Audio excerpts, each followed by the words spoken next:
as property investors, it's super important to select the right area, right location when we're buying investment properties.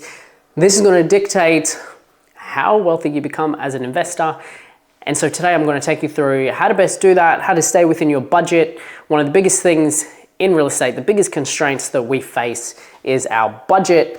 I'm going to go over to my laptop and I'm going to show you how to find the best locations and what to look for when you're selecting a location. Let's do it. All right, so what we're going to do today, I'm going to show you how to use 2 free sites in order to get and find the best location to invest your money. If you're a client of ours, we use a lot of paid platforms to get the data just so we can figure out where is the best location to invest based on the budget that we have. And so the thing with location is that it does a lot of the heavy lifting.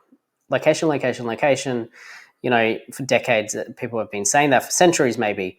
And so location does a lot of the heavy lifting. So you have to find a really good location to invest your money.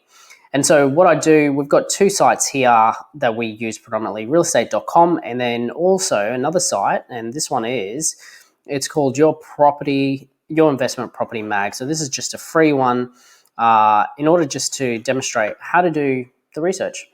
And so realestate.com, what I'd like to do is just go straight to filters, right? We want to see where we can actually get property. So if we have a budget of $850, what we're doing is going straight over to max $850. Sometimes I like to take it to $900 just to see what we're, on the cusp of purchasing. So if we just do that today, let's go. $950. Sorry, $900. And we'll hit search. And one of the big things that I like to do is just hit the map view.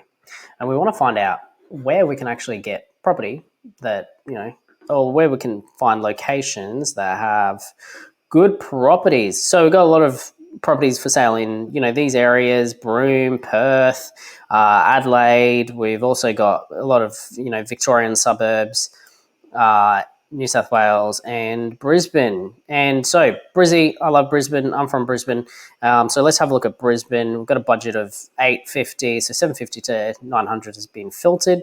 And so let's have a look at Brisbane as a suburb. So here we are. This is Brizzy. All right, let's get this done before my Mac dies. So Brisbane, over here, you can see there's quite a few areas where we can actually get something for $850. And so what I've done is I found a property, and so we'll have a look at this. If this is in Fitzgibbon, this one's in Zilmere. It's a little bit older. I don't really like old properties. Wavell Heights. But I was looking at one in Burpengary. So let's have a look at Burpengary. So these look really nice, right? Like investor-ready properties.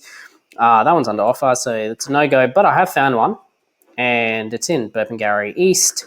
And so this is the property. Looks really nice, investor ready, looks, it's probably only 7-8 years old. And let's get rid of that, 7-8 years old. And looks really nice, investor ready.